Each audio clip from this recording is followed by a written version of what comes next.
Oh, hello. Welcome to Travel Trivia ASMR and another gentle jaunt around the world. This time we're in South America, in the delightful nation of Bolivia.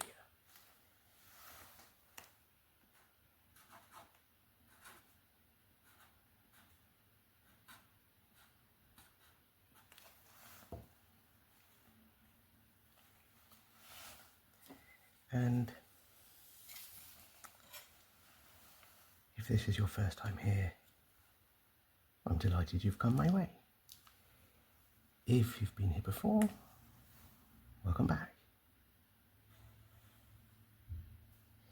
And what we get up to in this little corner of the world is ask ourselves some quiz questions, loosely geography themed, perhaps with a little history and culture thrown in. And then we spend an hour or two answering them by means of discussion and discovery. And it's all based on things I have found out for myself, or indeed asked myself as I've been travelling around. Now we'll start by asking you 10 questions, and then we'll go through them one by one and find out the answer. If at any point you'd like to join in with the discussion, please do leave a comment either to disagree with me or add your own experience of visiting the places. And of course, as usual, if you would be so kind as to press like and subscribe, then that would be tremendous. So, let's get underway with our first question. A staple pub quiz question. Which is the highest capital city in the world?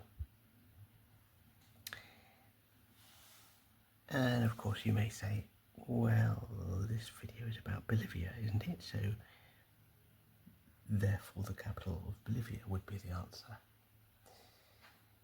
But nothing is as straightforward as all that. There's some discussion to be had.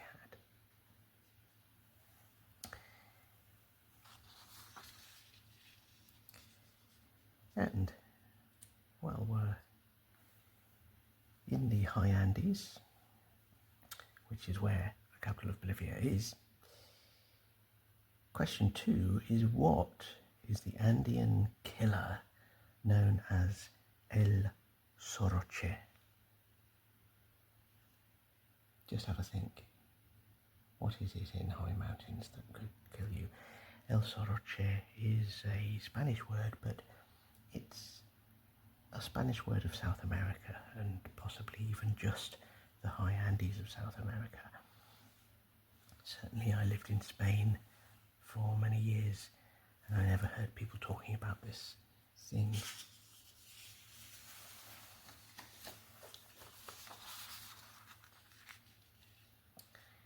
Now, we do like a flag here on this channel, and this is our first flag question.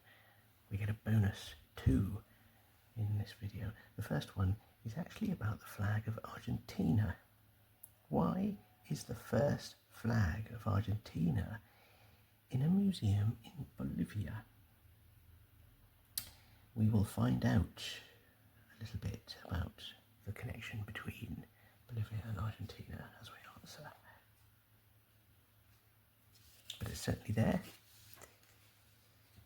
The question is why. It's actually in a museum in Sucre, and while we are in that city, we will also visit a cliff face near Sucre, which is where we can find the world's largest collection of footprints from a certain animal. What animals' footprints are there in great number on a cliff face near Sucre?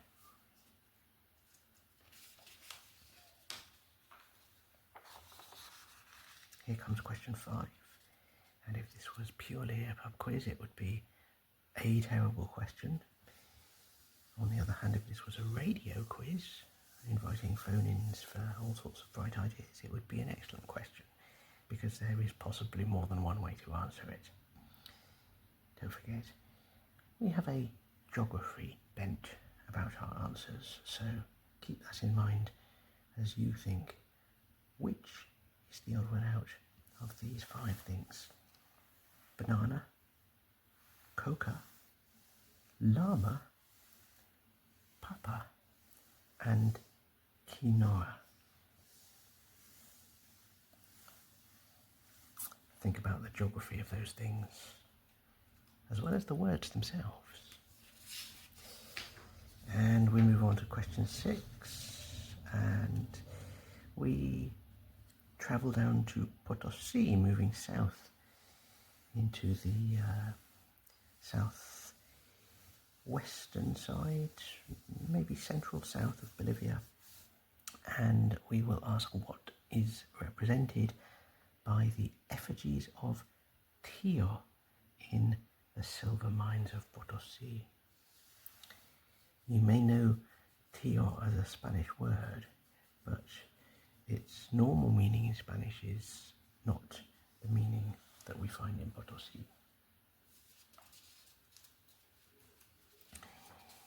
And we're still in Potosí for question 7.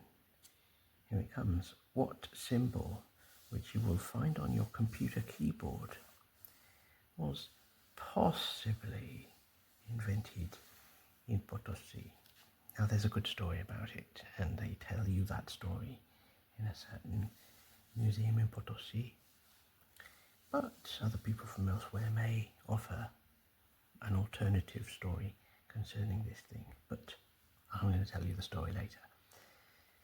See if you can guess how something on your keyboard came along from Potosí.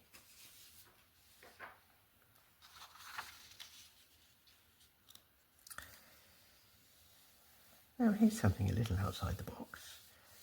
For question 8, which conflict is parodied in the Tintin story, The Broken Ear? You may be aware that Tintin is a Belgian comic strip originally from the 1930s, and it did have a habit of visiting other parts of the world and making a little light fun of them. Well, The Broken Ear visits South America, and of course, because this video is about Bolivia, you can imagine that Bolivia is the inspiration for part of this story. So what conflict does Tintin sort of find himself in, albeit in a parody version?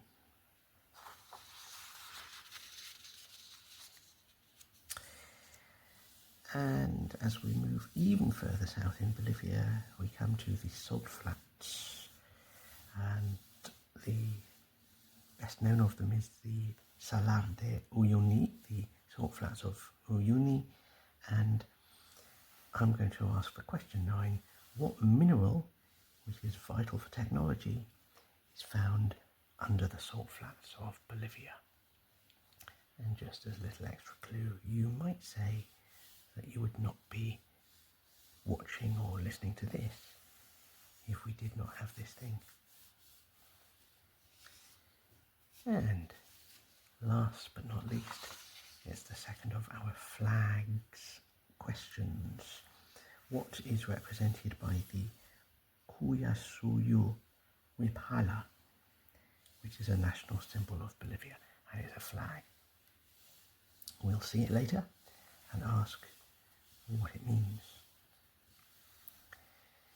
So there you go. If you want to jump to any of the answers to those questions straight away, or indeed if you fall asleep and come back later and you want to jump to any of the answers, do please check the timestamps in the description, and you will be able to skip straight to where you want to go.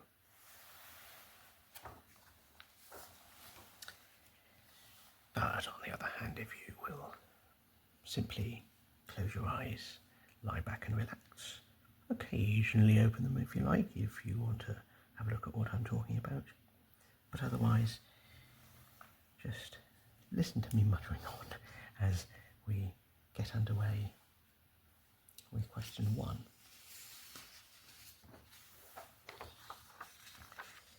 Which is the highest capital city in the world?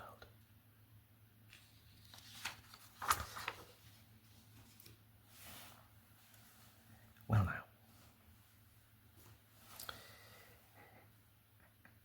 as I already said, it's quite obvious that the capital of Bolivia is definitely going to be one of the contenders.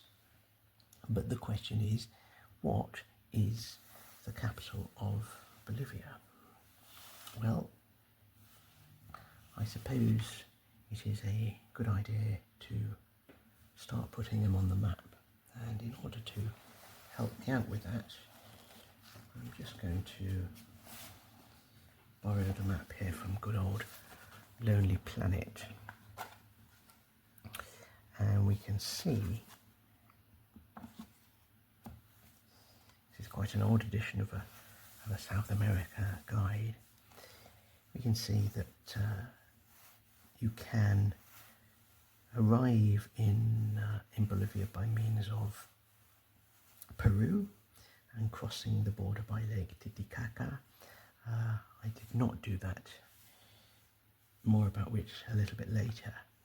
But if you have come to Bolivia from that side, you would you'd drive to La Paz. I actually flew into La Paz, so it was my first Bolivian city, albeit not arriving by land. So I'm going to put La Paz on my little map, which I've prepared for Bolivia, and what I'd like to do is just check. We don't have Lake Titicaca here on this map. You probably worked out that this is the mid-section, the midriff, if you like, of South America. And I think as I mention other places, other countries, let's just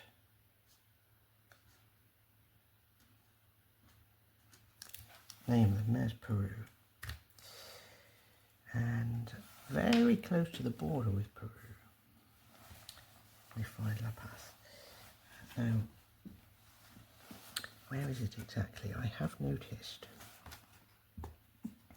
that it's sort of due north of that southern corner, and the lake is in that sort of indent there, so that's quite a good guide to where I need to put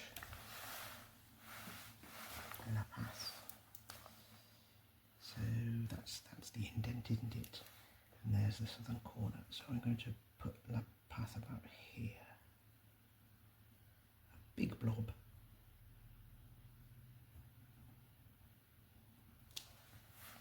And the city of La Paz.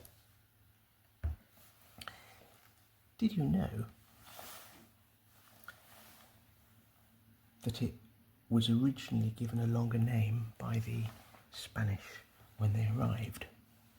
It was actually called Nuestra Señora de la Paz, Our Lady of Peace. And it is one of the 2 capital cities of Bolivia. It is where the government is, and it's the economic driving force of the country. However, technically, originally, constitutionally, the capital is not La Paz. The judicial capital and the constitutional capital is the city of Sucre. And so let's just pop that on the map as well. Let's check where that is.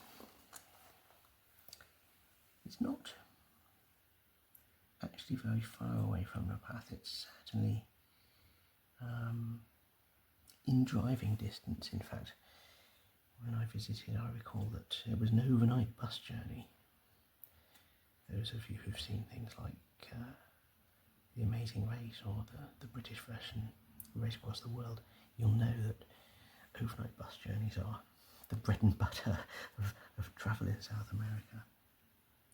So it's a fair old drive, but it is driving distance, not just flying.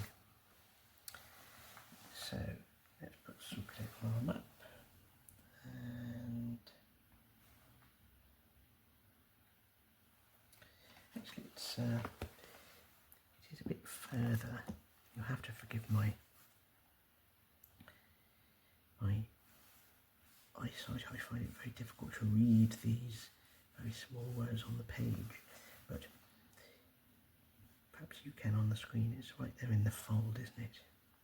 So that's going to be about parallel there with the border here between Peru and that will be Chile and Peru, and then it's north of that little indent on the southern side. Okay, so yeah, so there's the indent, there's the border, and so Sucre is going to be about there.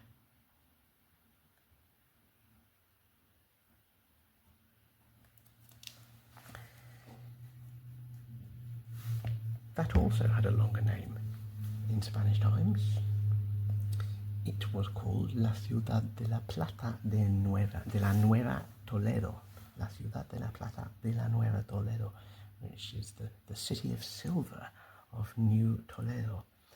The reference to Toledo being that at the time of the Spanish conquest, Toledo was the capital of Spain. That's the city of Toledo, south of Madrid. But the reference to silver, we will hear later, is key to the riches of Bolivia and the importance of Bolivia to the Spanish who came along and, for want of a better word, stole all of the silver. The city of silver of New Toledo was the original name for Sucre. It was renamed Sucre upon independence. When Bolivia did finally get independence from Spain in 1825, that city was named the capital, and it was renamed Sucre after Antonio José de Sucre, who was one of the revolutionary fighters. So we've got our two capitals, La Paz and Sucre. Which of them is higher, and therefore the highest capital in the world? Well, I mentioned that I flew into La Paz, and actually the airport of La Paz is in a city that's some 500 metres above the city of La Paz itself, because it's basically in a valley, and the city centre of La Paz is 3,640 metres above sea level, more or less, and that's just under 12,000 feet. El Alto, where the airport is more than 4,000 metres above sea level at more than 13,000 feet. And those are approximate, because of course when places are not entirely flat, you can't give it an exact elevation. You've basically got to pick a point and say, well, okay, let's go with that one. But those are the figures that are listed in altitude lists, around about 3,640 metres for the actual city of La Paz. As compared with Sucre, well, in the words of the old game show, is that higher or lower? It's lower, 2,790 metres above sea level, which for feet fans, that's just over 9,000 feet. So it is getting on for a kilometre lower. Actually, Sucre is not as high as La Paz.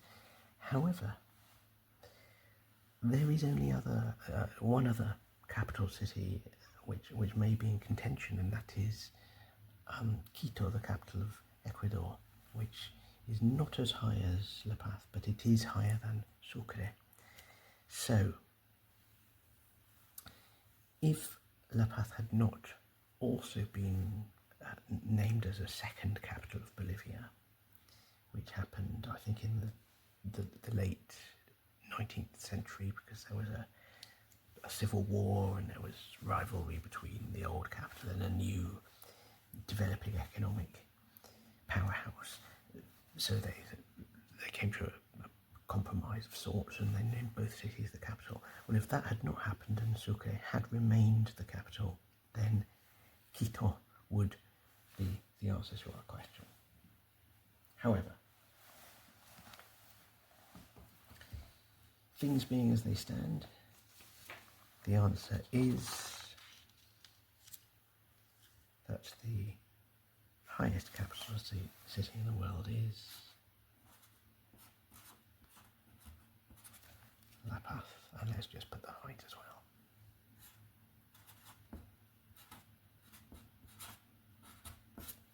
(3,640 meters), more or less.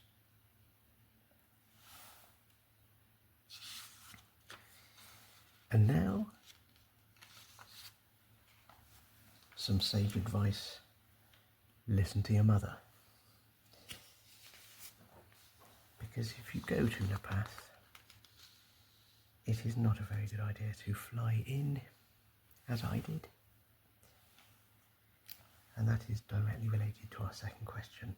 What is the Andean killer known as El Soroche? Now, one of the things I like to show in these videos is my grandfather's school and college atlas, and every time I look at this I have a new insight into when it was published. Old books like this don't tend to have a publishing date. All I know for sure is that my grandfather was a schoolboy in the 1920s in Britain, so it's at least as old as that. And for our reference here, let's just take this page out, and I know some people might be horrified at me merely removing the page from the book, but it's already falling apart.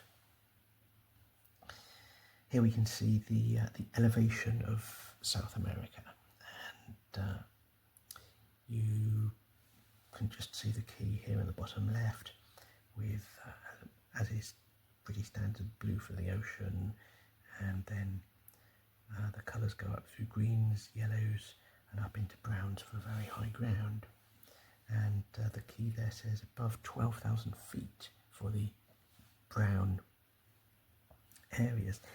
And we just said La Paz is just under 12,000 feet, or 3,640 metres. You can see La Paz and Sucre here on this map, either side of the word Bolivia. And Quito is also visible. I mentioned that that's the second highest after La Paz. Well, the Andes is mega high. It is, I want to say it's the highest and longest inhabited mountain range in the world. I know that it's not the highest mountain range, but I think it's only a hunch that I haven't checked. But I think that the higher mountain ranges in Asia are not nearly as inhabited as the Andes. Certainly get large cities here in the Andes, and that's because that within the Andes there's sort of two chains of them, and there's a plain in the middle called the I think they call it the altiplano, the high plain, and that is where many of the larger cities of Bolivia and other countries further north and south are. So this is all relevant to our question, which is about this killer up in the high Andes. I don't think they use this word generally in Spanish. As I say, that when I lived in Spain, I didn't hear people using that word, and if they were talking about the same idea, they would have used the term mal de altura, altitude sickness.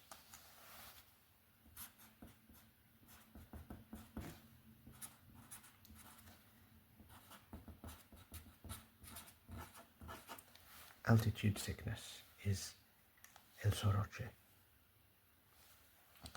It comes from a Quechua word, and there will be quite a few examples of words from Quechua as we go through. And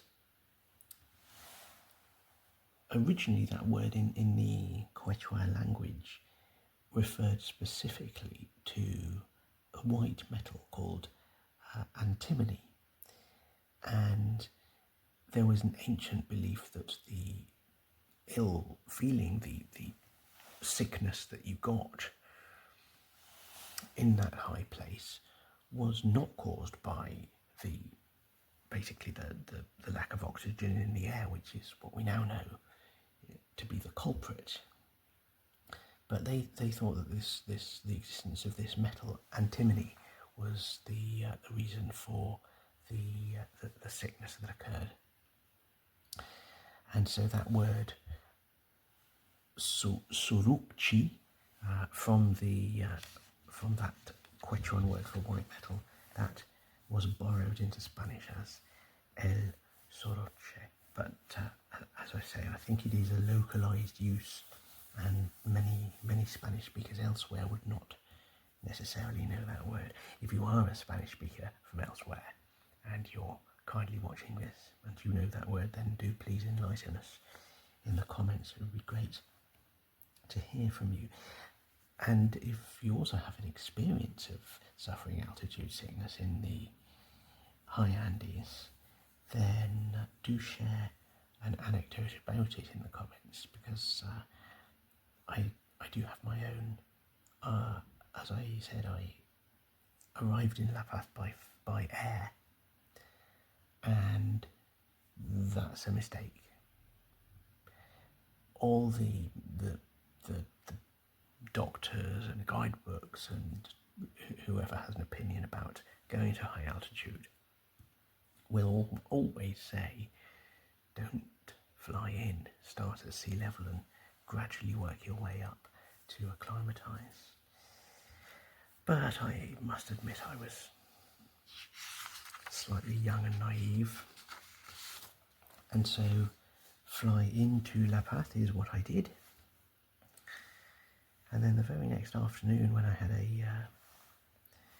a free afternoon and wanted something to do, I went into a local tourist office and said, tell me about a day trip that I can do.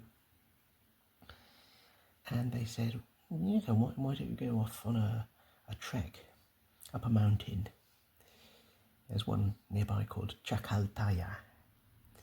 And I thought, oh, okay, yeah, that sounds fun. I've done a fair bit of mountain walking in my time, albeit at far lower altitudes. And so that's what I signed up for, went to Chacaltaya. The only problem was the woman said that the tour is actually leaving now from a street corner down the road, so you'll make it if you run. And therefore, having flown into 3,600 metres the previous day, I found myself running to catch a bus, and then I was taken up to a mountain. The guide on the little tour that I signed up for said that we were dropped off at 5,000 metres and then given the opportunity to walk up another 300 metres to not quite the summit of Chacaltaya, but a sort of a convenient staging point, a mini summit, if you will. And I went ahead and did that. It was freezing cold. I was short of breath.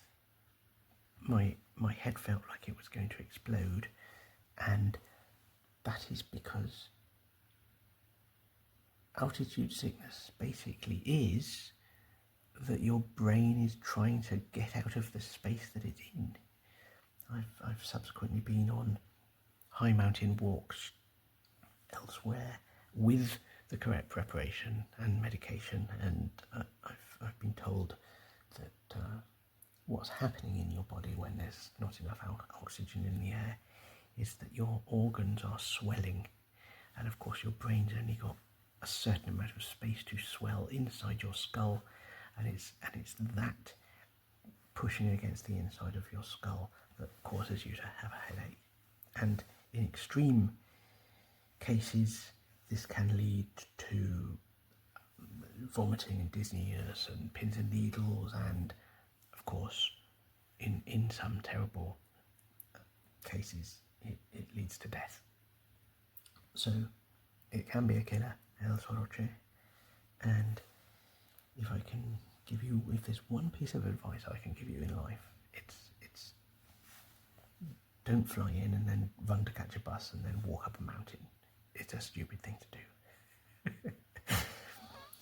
At least I am here to tell the tale, and at least it was stunning.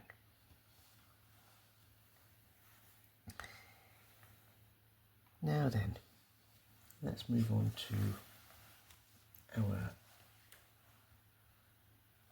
third question.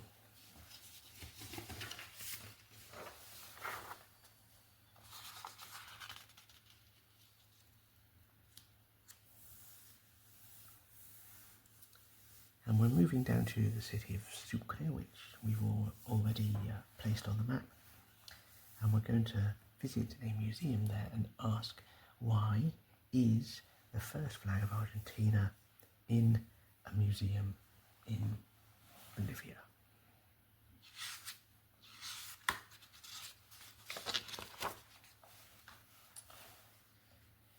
Since we've mentioned Argentina, let's just pop it on.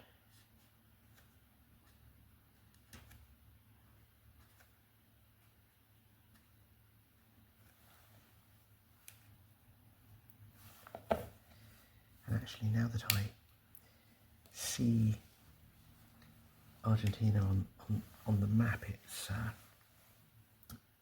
it begins to be obvious to me why the flag ended up in Bolivia. Now, just as I'm talking through the answer, I'm going to find two of the flags that we'll be talking about in my little game called Flags of the World. And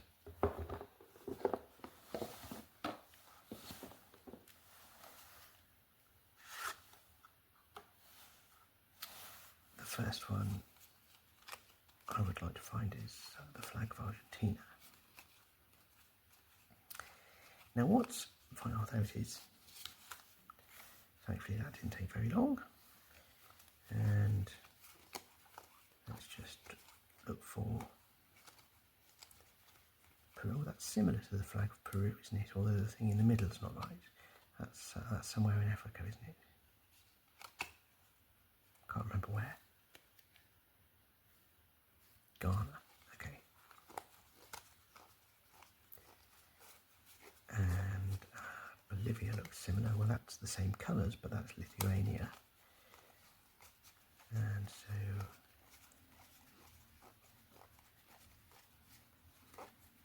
Bolivia will be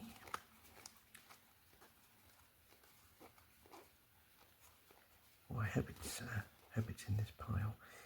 See again, that's similar to the flag of Bolivia, but again, the symbol in the middle is wrong. Is that Ethiopia? Yes.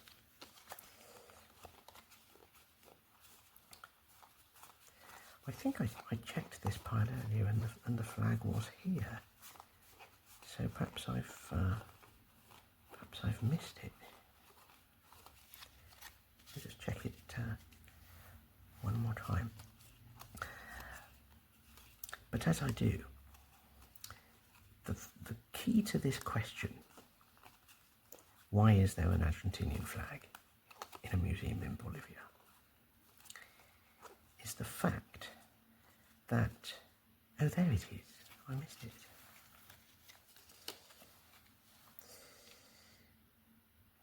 Is the fact that the modern concepts of the nations, the countries that we now know,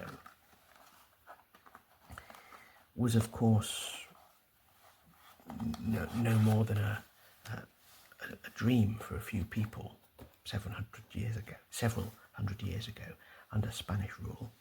There was no Argentina or Bolivia or any concept of an area corresponding to them. And I've actually got a map here from the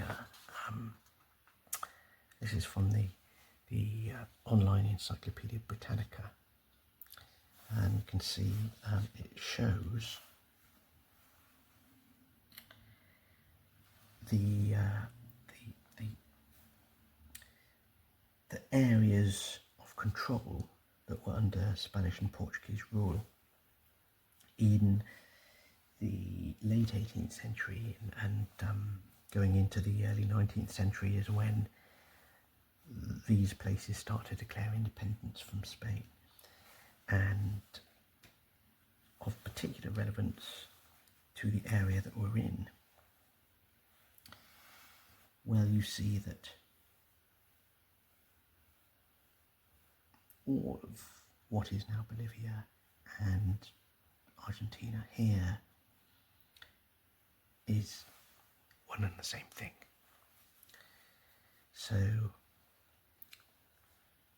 when the flag of Argentina was designed and first flown in a place overlooking the Rio de la Plata, which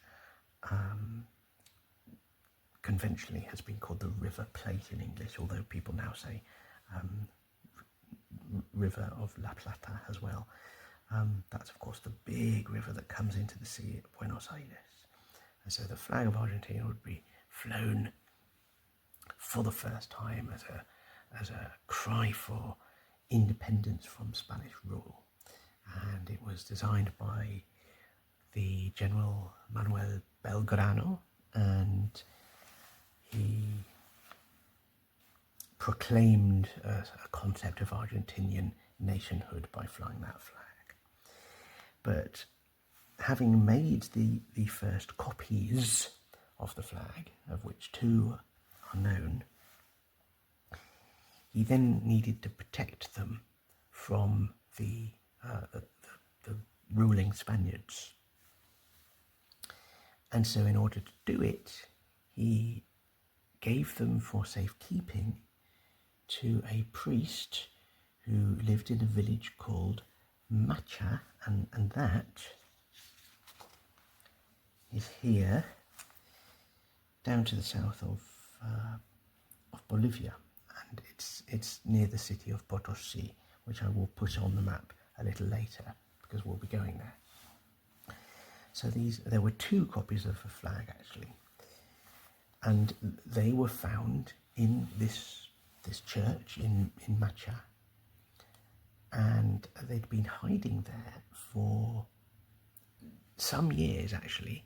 I think it was 1812 when the flags were first designed and flown, but then the year later they were put into safekeeping in the church, and so that's 1813, and they're not rediscovered until 1885. And because there were 2, Bolivia sent one of them to Buenos Aires, where it is now in a museum, and kept the other for display in the Casa de la Libertad, the Freedom Museum in Sucre. So that is why the first flag of Argentina, or at least one of the 2, turns out to be in a museum in Bolivia.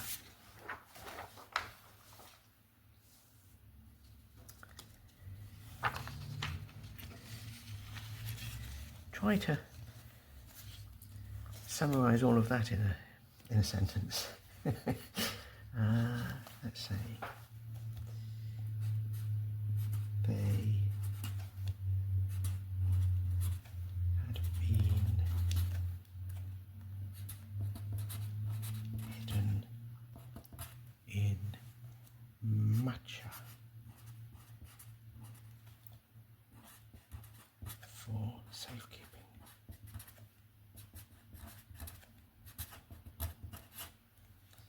And we should perhaps say, being strictly true, we should add the words "one of" to that question. One of the first flags, one of the 2 first flags of Argentina, is in the Casa de la Libertad in Sucre. Now I went there and I speak Spanish, so I went on a tour in the museum with a bunch of other people from other Spanish-speaking countries, including, of course, Spain and other parts of South America. And I remember that one of the Spanish tourists there asked the guide something along the lines of, do people in South America feel grateful to the Spanish and other Europeans for colonising and bringing ideas that were deemed to improve their lives? And there was a lady in the group who was from Uruguay and therefore a Spanish speaker. I think she was mestizo, which in Spanish means a mix of indigenous and European descent. And she went ballistic at this guy, this Spanish guy who'd asked that question. She was absolutely furious and said, how dare you say that the colonisers were bringing sophisticated ideas. The Spanish and the Europeans invaded America, pure and simple, and so of course the people living in America are not grateful to them. Well, I didn't get involved in this discussion at the time. I merely offer it as a question to think about now. But it's certainly a running theme in history museums in South America, and there's several places in Bolivia where you encounter that discussion, because of course the very word Bolivia comes from another man's name. Simón Bolívar was a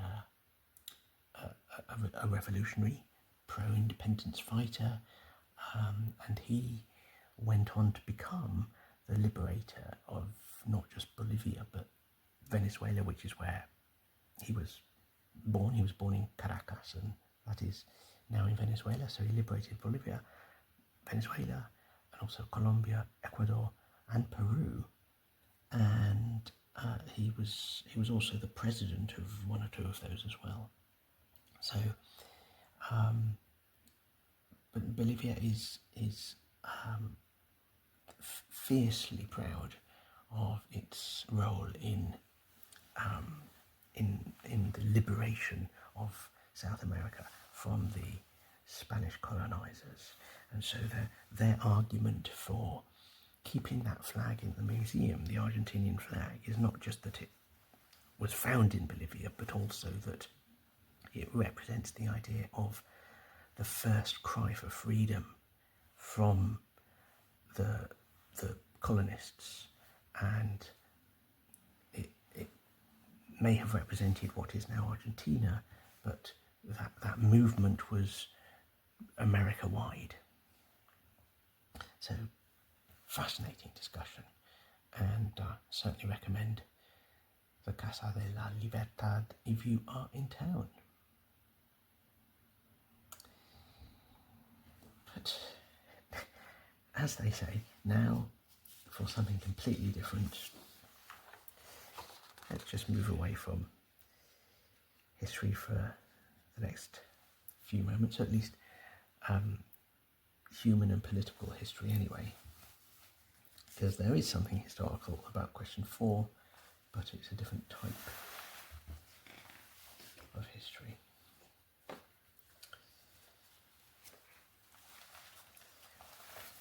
On a cliff face near Sucre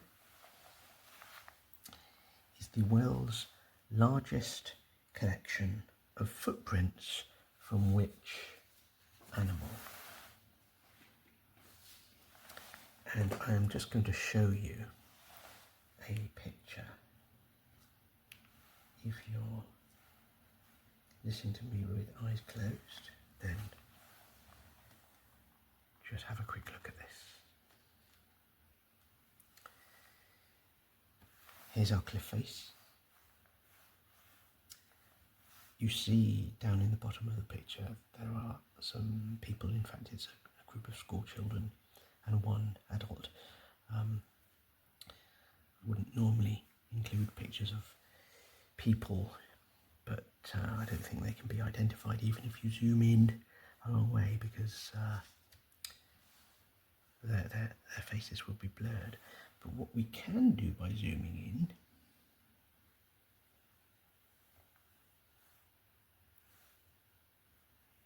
is have a look and see these footprints.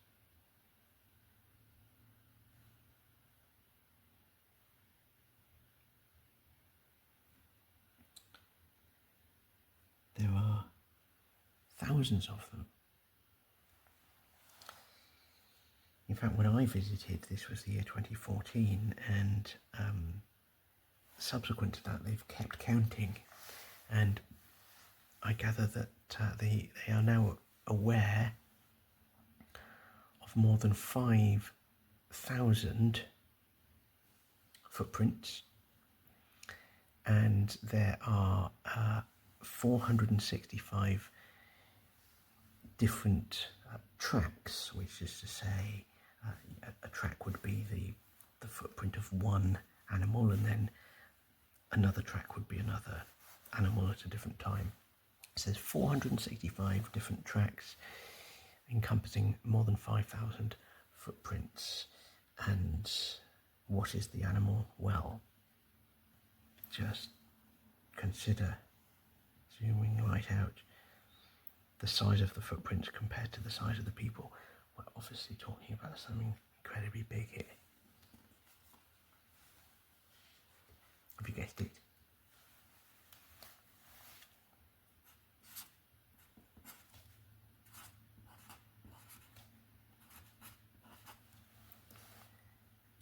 dinosaurs.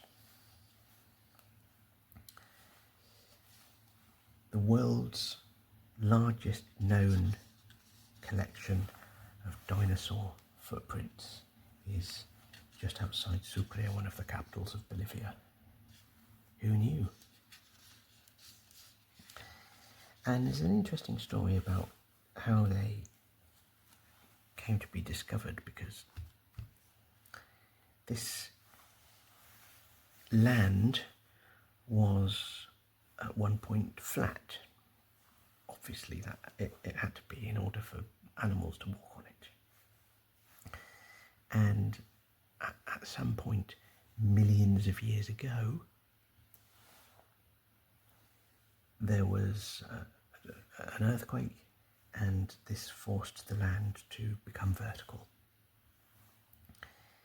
And it wasn't an exposed flat bed of, I think it might have been a dried up lake or something like that, but it wasn't exposed with all of these footprints, either flat or as a cliff face, because if it had been, they'd have been worn away. So it was this was covered, I think, that's what I understand, until in 1994 a company was quarrying this area, and you can just see here where a shelf has been dug away. And when they were excavating this land in order to take away the stone and use it, that's when they discovered these dinosaur footprints. Only as recently as that. What's that, 30 years ago? And to think they were created, these footprints, in the age of dinosaurs, however many millions of years ago that was, and they remained unknown until just the other day. I love stuff like that. And by the way, if you are interested in finding out more about that, the name of the site is called Qullasuyu, which again is a Quechua word, because it certainly isn't a Spanish one, but it is now part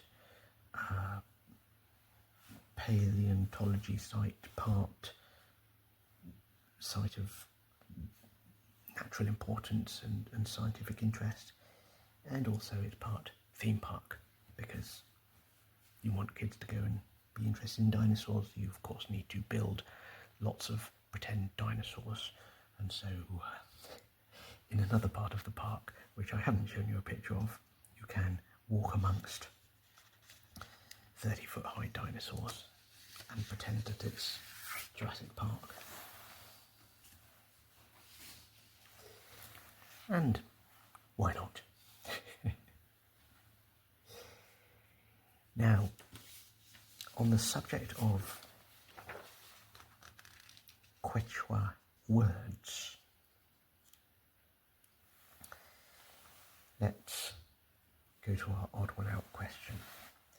And I mentioned earlier, this is a perfect question for a radio phone-in competition, when you don't necessarily have a right answer when you set out to do the competition, but you just choose the one that you like best at the end.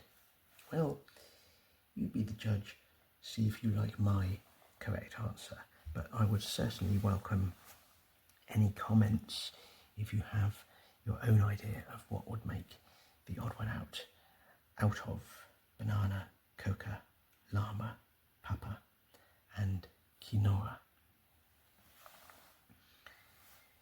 There are a few obvious things that stick out, but I'm thinking of a geography connection here.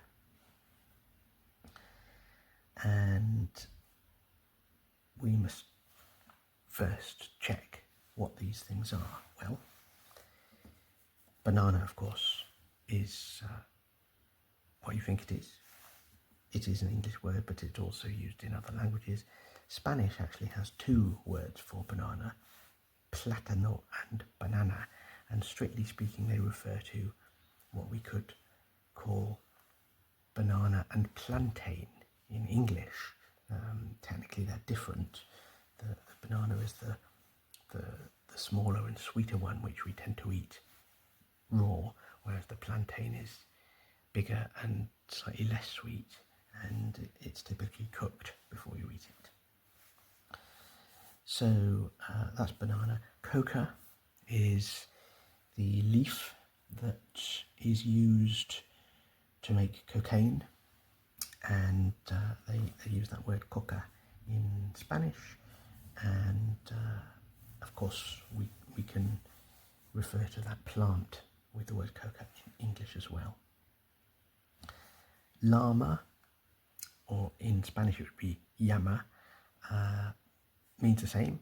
It is that animal, but in fact the Spanish word llama can also mean a flame, and there's an amusing story about a statue, not in Bolivia but in neighbouring Peru, where someone asked for una llama on top of someone's head, and the sculptor made the shape of a llama on this person's head, but what was actually requested was a flame. They just got the wrong word. In English, of course, llama is only the Andean animal. Papa is used in English, of course, as it is in Spanish, to refer to a father, coming from the Latin pater, I guess, from that word.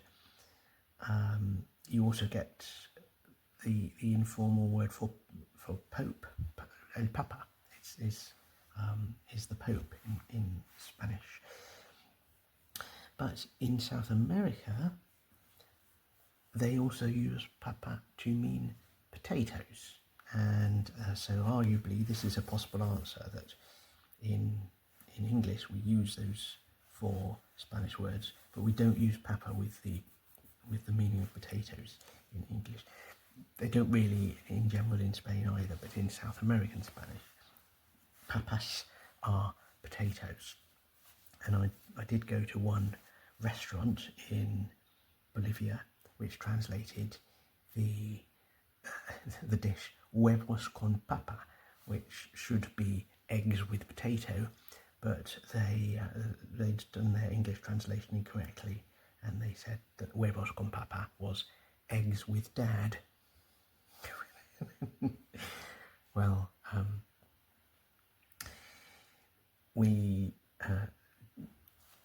if you speak Spanish, you understand why that happened. Of course, it went over the heads of any English visitors to that restaurant. And then lastly there's quinoa, which is what you think it is. It is the grain which became popular in the last decade or so as an alternative to rice and couscous and the like. Some people in English use the pronunciation quinoa, but I prefer the quinoa, which is more faithful to the Spanish. And the relevance to Bolivia, I'll just show you this picture here. This is from a United Nations report. What's the report called? Quinoa Year aims to ease food insecurity and transform the global diet.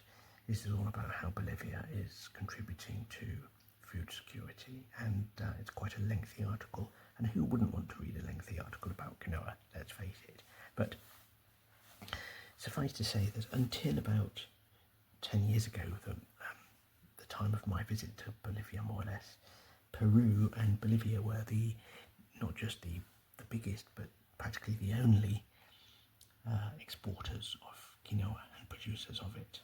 Here we see some Bolivian women doing just that, and it's a great opportunity to see their traditional dress, as well as the fact that the quinoa plant is slightly pink and it grows in abundance in the high Andes.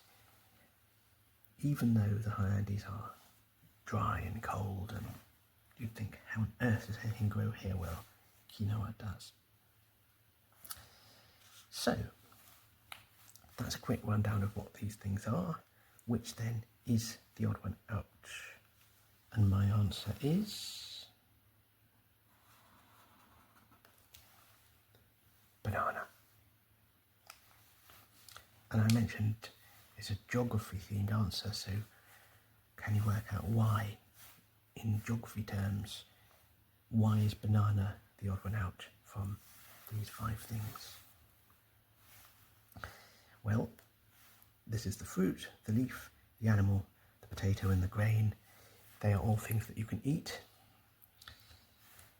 And the other 4 words, coca, llama, papa and quinoa, they originally come from the Quechua language. These things are native to South America, and the Quechua language spoken in Bolivia and Peru loaned those words into Spanish, which in turn gave them into English, at least in 3 cases. And that did not happen with banana. In fact, where bananas are concerned, it is the other way round, because bananas aren't native to South America. They originally came from Africa, and the Spanish and Portuguese, when they first visited the Americas, they took bananas with them, and therefore they also took the word with them, and therefore the thing and the word travelled in the opposite direction from the other 4 things. So that's why I've chosen banana as the odd one out. However, as I say, if this were a radio quiz, I would be delighted if you have a different answer of your own. So tell me what it is in the comments and you might win a prize. You probably won't win a prize, but it'd be interesting to hear it anyway. Now then, from the light-hearted to the very, very serious and slightly upsetting, if I'm honest. And let's just put a cautionary word here. The next question is much heavier. It's sad in so many ways, and if you don't really feel up to that because you're relaxing and maybe have high hopes of drifting off to sleep, then maybe this question isn't quite right for you. So do feel free to jump to question 7 using the timestamps if you think you may feel uncomfortable. But if you do stay for question 6, trust me, it is fascinating, even though it is not the happiest of tales. We're going to Potosí, where we will ask what is represented by the effigies of Tío in the silver mines of Potosí. So before we go any further, let us pop Potosí on our map here, and let's just go back to Lonely Planet for help, and see it's very close to Sucre actually. And I seem to remember from my visit that it was only 3 or 4 hours drive. So where shall we put it?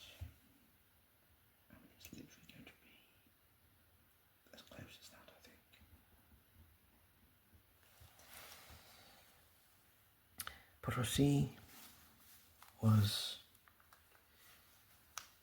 the engine room of the Spanish Empire. Along came the Spanish colonialists or invaders, whichever of those two narratives you wish to take. They came along and they discovered that in the mountains near Potosí there was silver like they had never dreamed of. And I say the mountains near Potosí, of course, before the silver was discovered, there wouldn't have been a Potosí. Potosí only happened because silver was found in the mountains. And there's one particular mountain called Cerro Rico, which technically cerro in Spanish is hill, but I mean, here's a picture. You've never seen a more mountainy looking mountain. And so that's the city of Potosí with Cerro Rico, the rich mountain or rich hill in the background. And the tío of the question, remembering that the question was, what's this tío called, this effigy called tío? The tío looks something like that. And they are placed inside the silver mines. And the idea is that the miners offer up coca leaves, as well as cigarettes, alcohol, and whatever else they feel might serve to protect them. And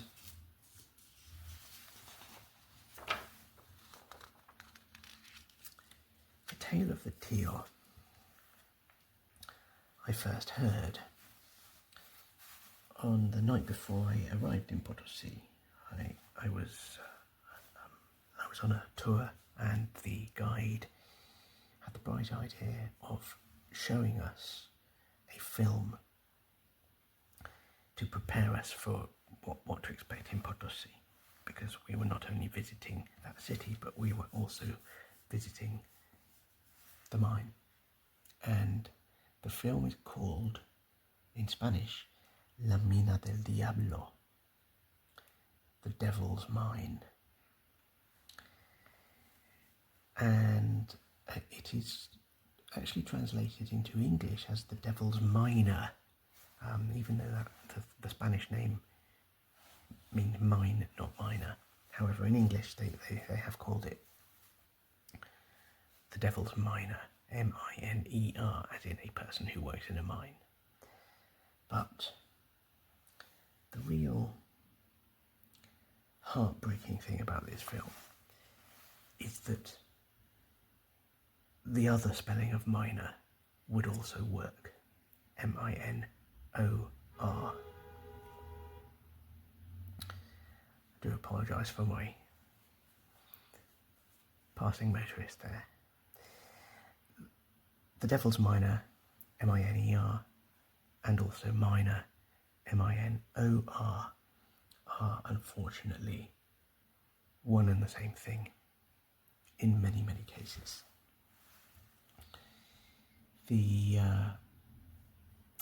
city of Potosí was founded in 1545 when silver was discovered. It soon became a city of 150,000 people at a time when Madrid was only a village, and it became the wealthiest city in the Americas and the largest city in the Spanish Empire. And actually the existence of Sucre and the prosperity of Sucre and the fact that that became one of the most significant cities of the Spanish Empire is because Potosí is too high. At Potosí you've gone up to, I think it's about 4,000 meters again. It's certainly a lot higher than Sucre. And Sucre is down at lower ground, in a place where people could tolerably live. And so that became the centre of administration, and then the capital of independent Bolivia centuries later. So Potosí is there because of the silver, Sucre is there because of Potosí, and remember that the Spanish name for Sucre was La Plata, Silver City. Well, in the film, the Devil's Miner is actually one boy who we follow through the film, and his name is Basilio Vargas. This film was made in 2005 when he was 14 years old, and he did shifts down the mine before or after school, and his brother, who was 12 at the time, worked with him. In the words of the boss, who was in charge of Basilio and others, there are 8,000 people still working in the silver mine of Cerro Rico.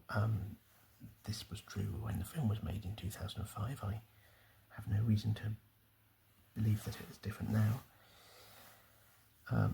Of those 8,000 miners, M-I-N-E-R-S, 800 of them were miners, M-I-N-O-R-S.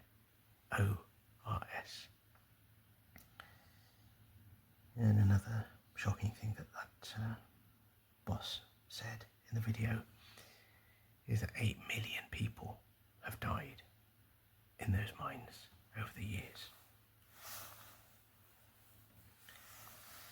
And not just through mining accidents, actually, although those, of course, are tragically common.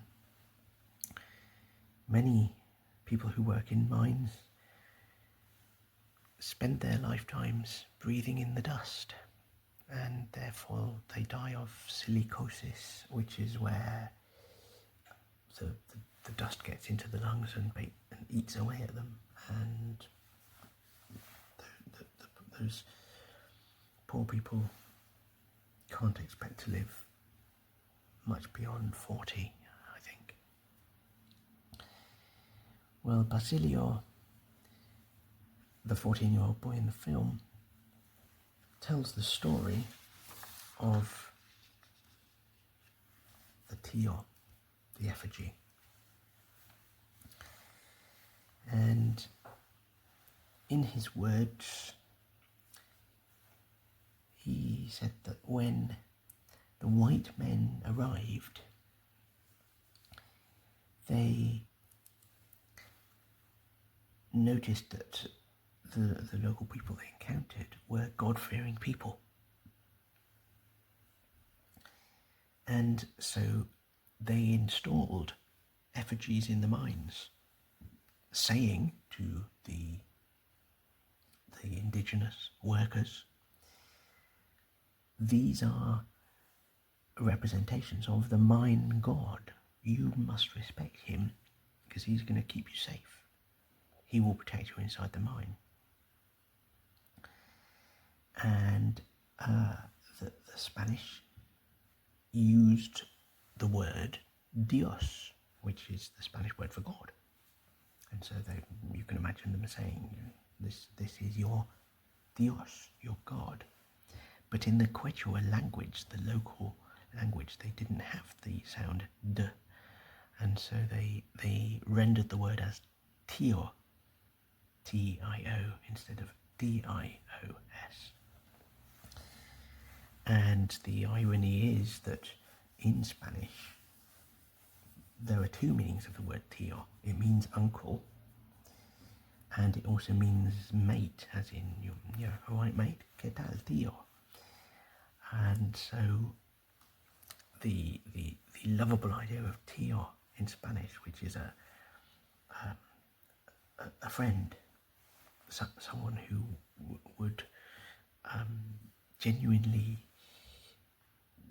be a protector, be interested in your well-being, Well, it's taken on a much more sinister meaning here in Potosí, because originally the Spanish called it a mine god, but of course this is not the Christian God. Outside the mine, Catholicism is the main religion, at least the main religion imposed by the Spanish, and so there are still many Catholics in the area. They'll go to church, they'll pray that they will come out of the mine again at the end of the shift. But once they enter the mine, the power of the Christian God ceases, and it is the mine god, the Tio, who is the all-powering being. And, well, the name of the film is The Devil's Miner, La Mina del Diablo. And so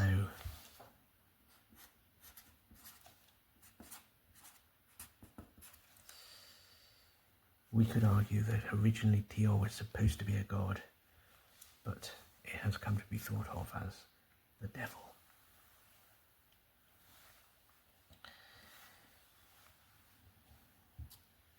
If you're interested in that film, it's available to see on YouTube. I'll put a link to it in the description, and there's information about it online, and also the star, the 14-year-old boy Basilio, is now a man in his 30s, and in spite of the risk of silicosis, which I mentioned, he's still with us, and he has his own Instagram, and I've put that in the description as well. Sad to say, he had a terrible accident when still working in the mine just 2 years ago as I speak, and he had to have a lot of time off to recover from some terrible injuries. From what I can make out, he is still working in the mine.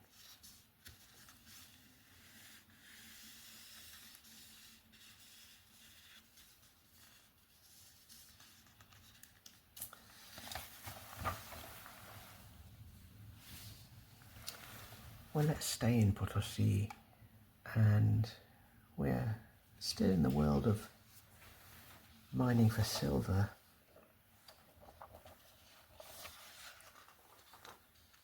But perhaps on a slightly lighter note. What symbol on your computer keyboard was possibly invented in Potosí? And for this question, what better than to show you a computer keyboard? I don't wish to patronise you, you know what one looks like, of course, but we can see the symbol in question somewhere here.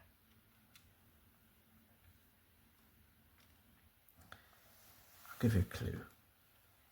It's one of the symbols that we see along with the number keys which you achieve by pressing shift and then the number. Of course, on smartphones and whatever, you'd bring up the keyboard and it would have a button of its own. But it's one of those symbols there. See if you can work out which one, as I explain the tale. Another place that I went to in Potosí, as well as the tour of that silver mine, was the Casa Nacional de la Moneda, which means the National Coin Museum. La moneda is a coin. Well, we might also call such a museum the Mint. The Potosí Mint is where they turned the silver into coins. They minted the first widely distributed coins. Of course, the silver is just fresh from the mine, and and the Spanish turned them into coins, and they sent them around the world, certainly around their empire. One of the things that you can see in that museum in Potosí, the Casa Nacional de la Moneda, is one of the original minting machines, which was made of wood in the 18th century, and it was made in, I think it was made in Austria, I think, if I recall correctly, and it, along with several others, was sent to parts of the Spanish Empire. But in all the other places, the machines have long since deteriorated and been destroyed because of humidity. Well, up in the high Andes, there's no humidity. It's dry, it's cold, and so the minting machine in Potosí has survived. And so you can see how they made the coins, and what they used to do is they took the letters from Potosí, PTSI, and they superimposed them all on top of each other. Now, I wonder if you can work out how that ends up being a symbol on your computer. Just have another look.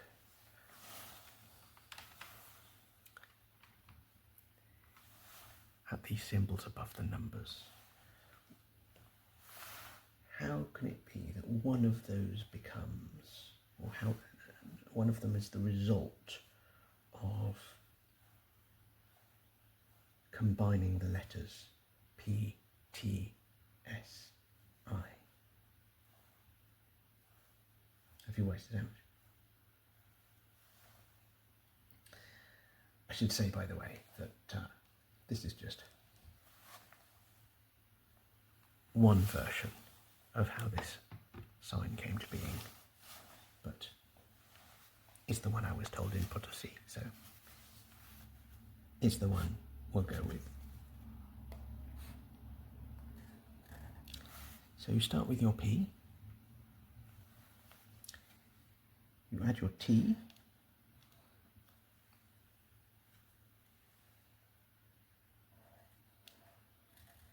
you add an S, and you add an I. Now, a symbol like that was included in the coins that were minted in Potosí. And if you tidy it up a bit,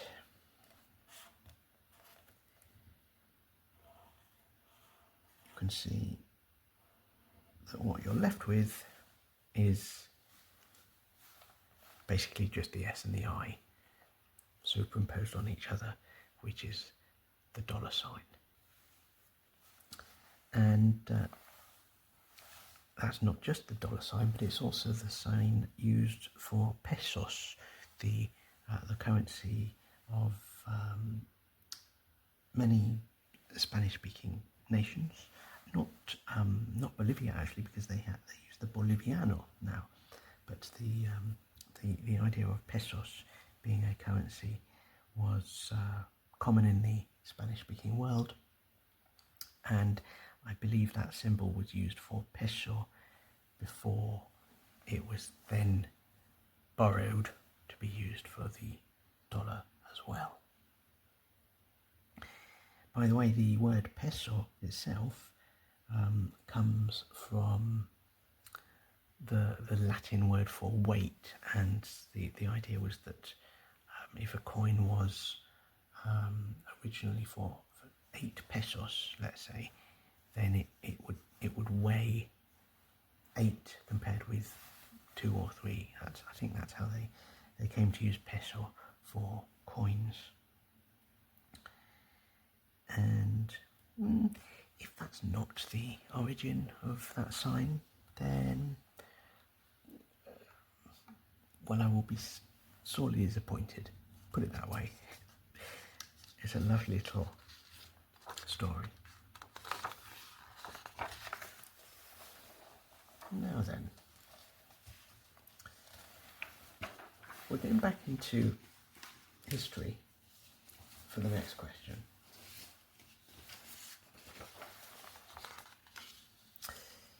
And there is a touch of tragic to this as well, and it is because it is about a conflict. It is about a war, and a war that obviously involves Bolivia, which conflict is parodied in the Tintin story, The Broken Ear. Now, do you know your Tintin? Let's have a look. I have a full collection of Tintin stories, and this is the English translation of The Broken Ear. It was originally in French, L'oreille cassée, and that is because Tintin started as a cartoon strip in a newspaper which was published in Belgium. And in this particular story, let's just show you. What page am I looking for?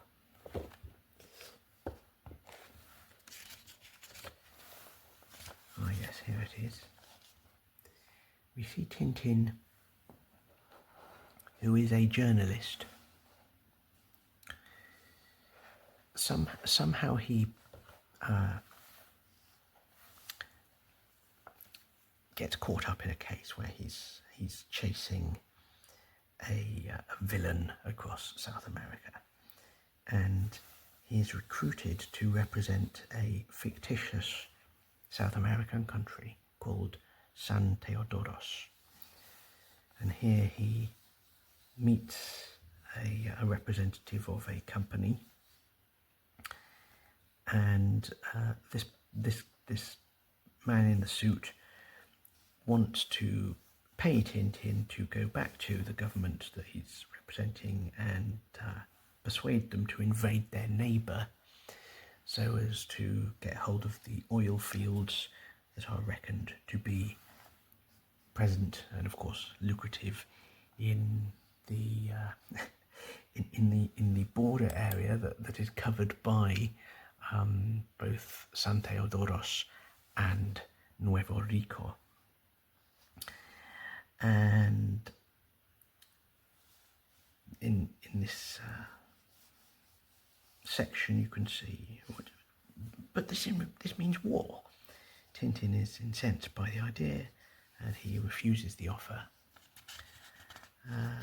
And then on the next page we meet someone who is going to turn out to be, you can just see there at the bottom, the business card. This gentleman here is bad news. He is the arms dealer in the story. Well, this is not just entertainment. I have a wonderful book here, as well as the Tintin story. I've got a book that goes into some tremendous detail about each of the Tintin stories, and there's a wonderful summary in this book which really puts into a paragraph what this story is parodying. It's really effective way of doing justice to the real thing, but also analysing the Tintin story. Now, we've got to remember that Hergé was writing for entertainment. His purpose was to entertain the children who were reading this newspaper, and so he was mocking things that were happening in other parts of the world, and we may say that it was not all that fair to do so. And he'd seen news from South America. He had some grotesque caricatures, and it is certainly true to say that in The Broken Ear, as well as in some other Tintin stories, he's not particularly sensitive about the caricatures, and so you have people with big moustaches and wearing big sombreros and saying things like "Ay caramba!" It's not a flattering image of South America by any means. But I think one thing that The Broken Ear does is it, in parodying a real event, it raises the fact that the real event was completely pointless and sad. Let's just quote this paragraph from this book about Tintin. In the Tintin book, the two countries are called San Teodoros and Nuevo Rico, and it's never stated which two countries they're supposed to be, but the war in the Tintin book is called the War of the Gran Chapo, C-H-A-P-O. Well, in real life, there was a War of the Gran Chaco, C-H-A-C-O, and that was a war between Bolivia and Paraguay. And it dragged on for 4 years at a cost of 100,000 lives, and it was virtually unknown in the West at the time. The stupid thing is that it was the West who had engineered it, because there was a big oil company, in fact, two big oil companies who were both seeking the exclusive right to the disputed area. And the disputed area is right here. In fact, the time has come to write Paraguay.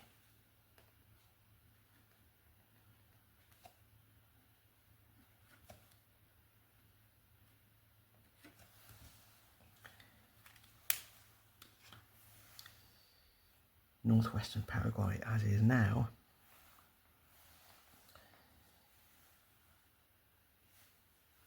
was thought to have oil in it, and there were two companies that wanted control of it, and so they encouraged Bolivia and Paraguay to invade each other. To make matters worse, the weapons provided to both sides were provided by the same person. This is what I've understood from our Tintin analyst. And the person in real life who supplied those arms was called Basil Zaharov. And in the Tintin book, the supplier of the arms, we just saw his business card. His name in the Tintin book was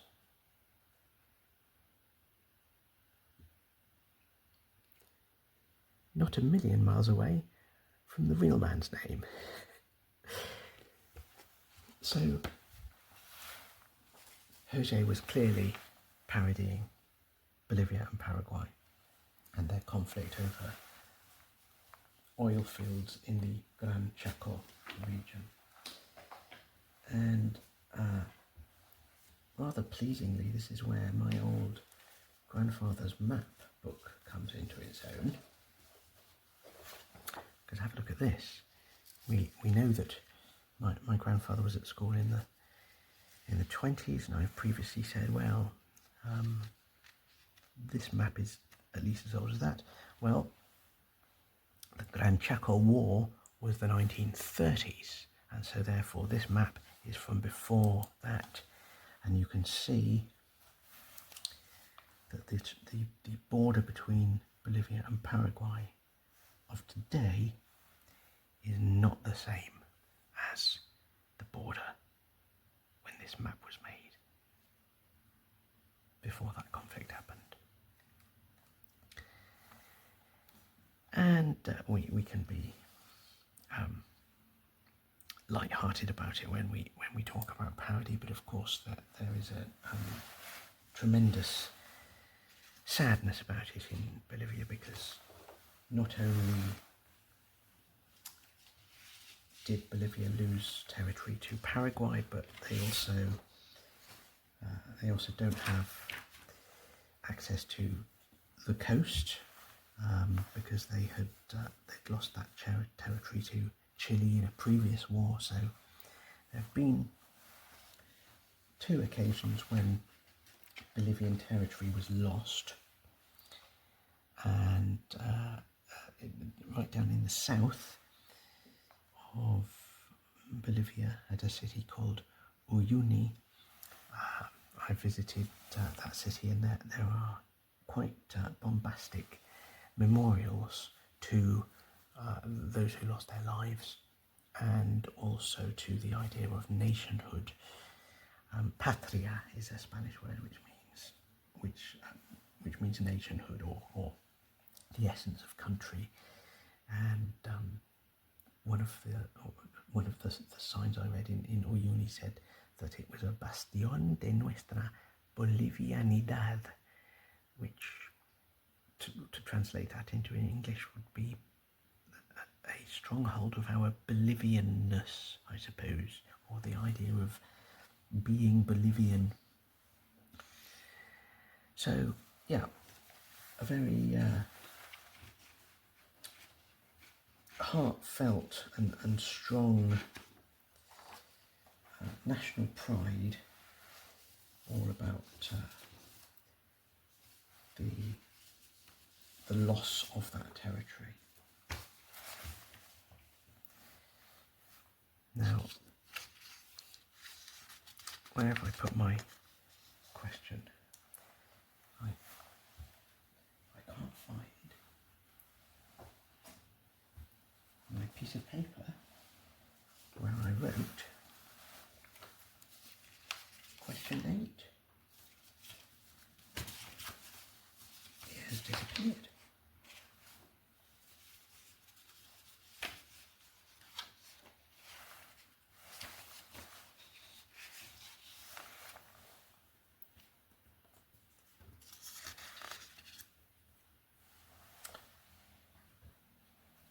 So,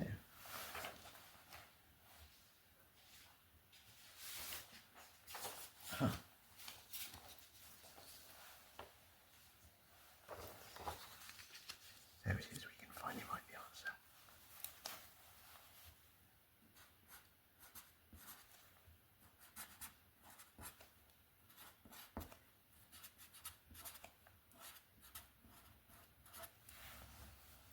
The War of the Chaco, or the War of the Gran Chaco, is the inspiration for the War of the Gran Chapo in the Tintin story.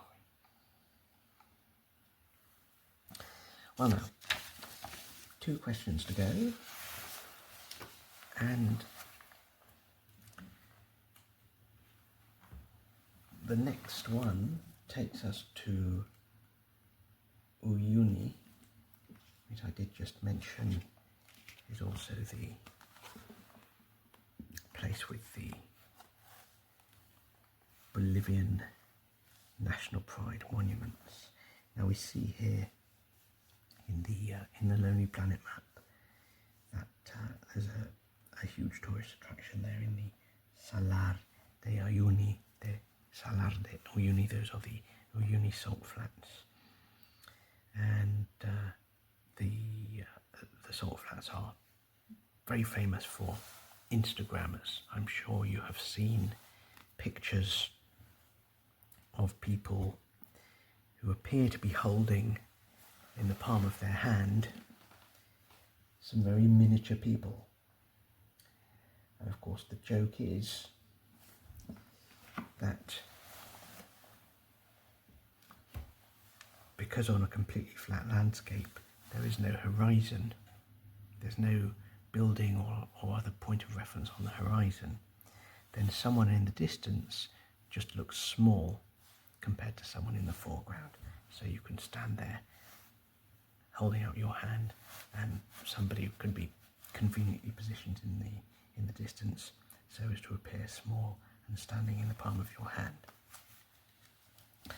So your modern tourist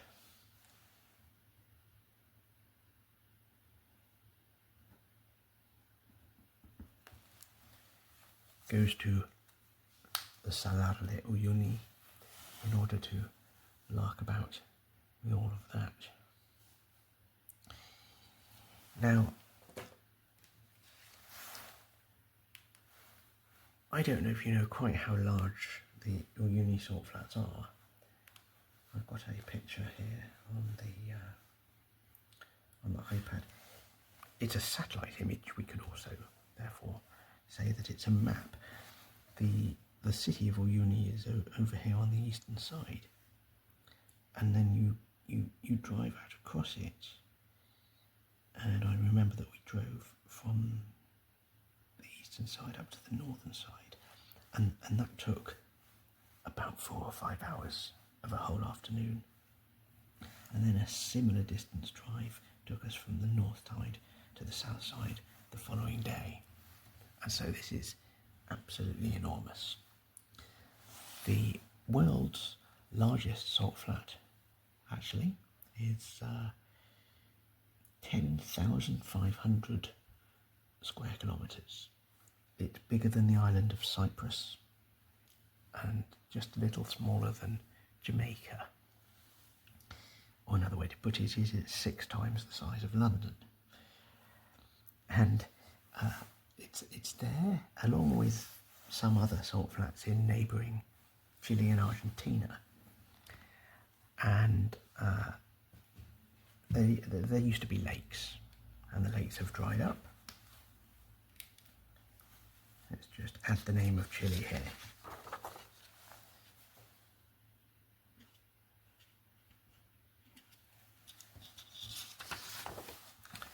The lake's long since dried up, and they have left behind salt crystals and other minerals. And so our ninth question is, what mineral, which is vital to modern technology and absolutely fundamental to the fact that you are watching a video on your device, is found under the salt flats of Bolivia?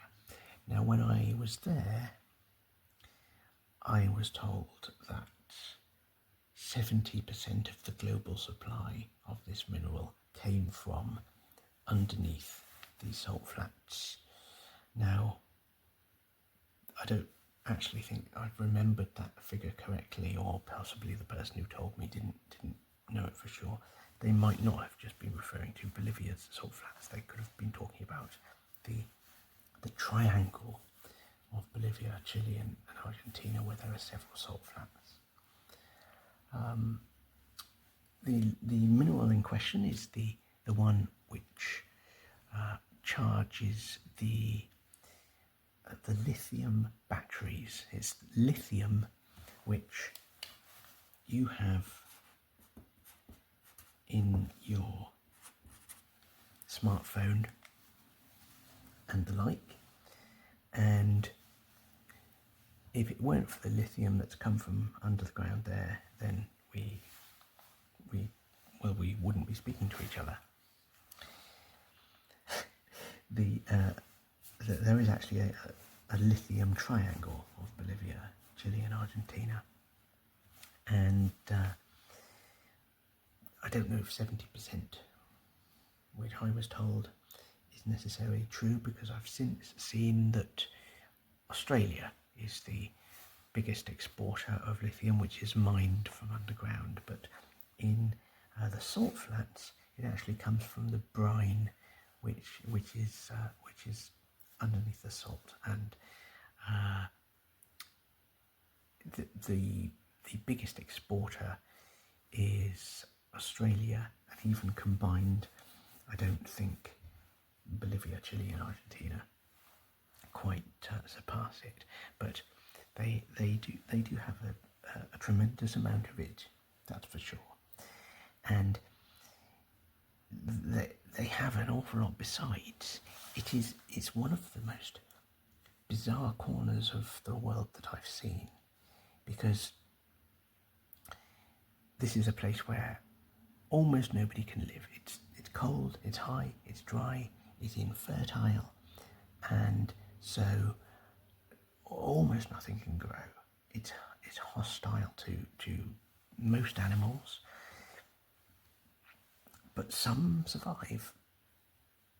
In fact, some absolutely lap it up. There's one lake in the area just to the south of the salt flats. When you leave the salt flats here on the southern side and you head towards the Chilean border, the star attraction is all these lakes. One of them is home to thousands and thousands of flamingos.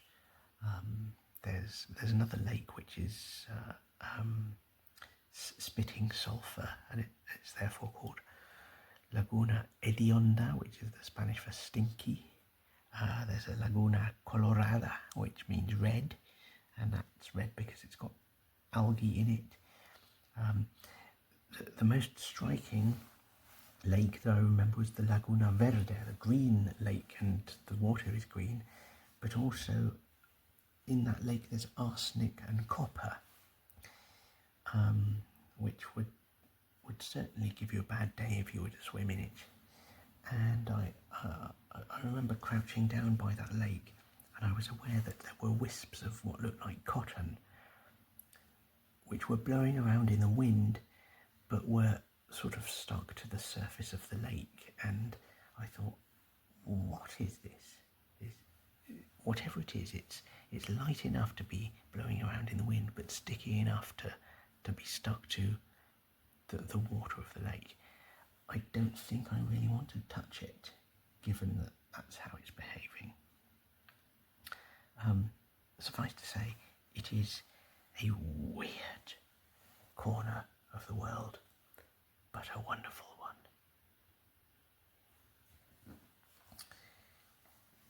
And it is in that corner of the world where we come to our last question.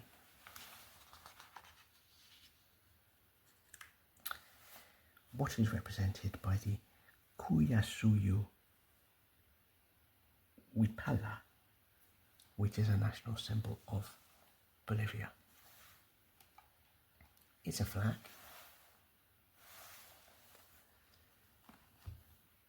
And it's about the most beautiful flag you'll ever see. There are several versions of this flag actually, and depending on which version you're looking at, you would have a different colour on the diagonal stripe there. But obviously you've got the rainbow colours with a white stripe here, and this is the Qullasuyu version. So Wiphala is, I think that's a Quechua word for flag. Qullasuyu means the Qulla region. So in the Inca language of old, Suyu refers to a region of the Inca Empire, and so the indigenous people of that area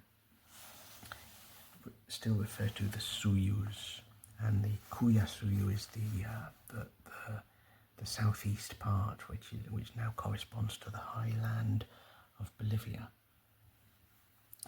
Now, it is certainly relevant that Bolivia is often called the country with the the highest number of indigenous people per capita. In other words, the country whose indigenous population is the highest proportion. I've seen various figures for that, ranging between 60 and 70%. I've seen it named as the only South American country where the majority of people have an indigenous background. And indeed, at the time of my visit, Evo Morales was praised and celebrated as the first indigenous American to become head of state. Of course, as is the way of these things, he is no longer the head of state, and there are some people who do not look back on him fondly, but tell me a country and a leader that doesn't happen. And so the answer to this question is that the flag represents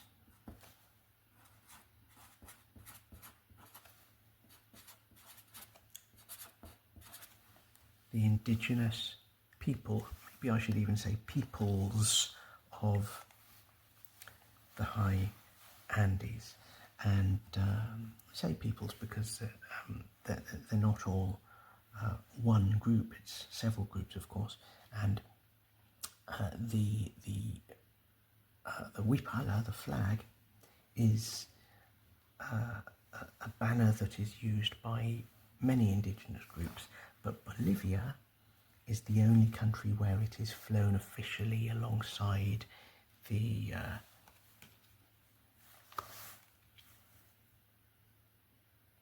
original flag, the red, yellow and green stripes there. And I can show you an example of that. This is the border crossing to move out of Bolivia and into Chile. As you can see, it is a hut in the middle of nowhere, down to the south of the Uyuni salt flat. And they're flying side by side. From the hut is the original official flag, and also the Qullasuyu Wiphala, the indigenous flag. By the way, when I crossed that border, it was a national holiday. I think it may even have been Independence Day. I haven't double checked that date, but I do have my passport here and can show you the dates. There it is. That is when I checked out of the Estado Plurinacional de Bolivia, the plurinational state of Bolivia, and it was on that date in 2014. And so, because it was a national holiday, the gentlemen who were on duty inside that little hut had music blaring, and they were frankly having a party. It's one of the most cheerful border crossings I've ever experienced. And the man commented on how good my Spanish was, because I lived in Spain at the time. And as we had started talking, he said, "Oh, what did you think of Bolivia?" And I said, "I loved it. It was beautiful, but because of the altitude, I have had a headache since the moment I arrived, and I can't wait to leave." This made him roar with laughter, and he rewarded my cheek by removing from his official uniform a little rosette in the colours of the official flag.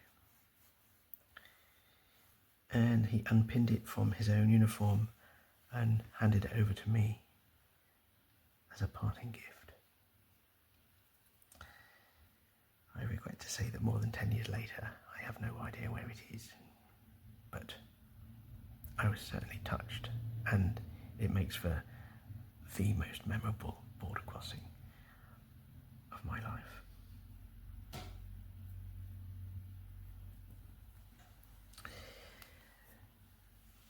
Well, thank you for staying to the end of this little jaunt around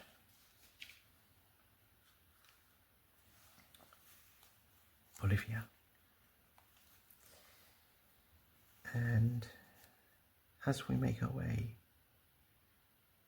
out of Bolivia and into pastures new, we will have to leave that for another day.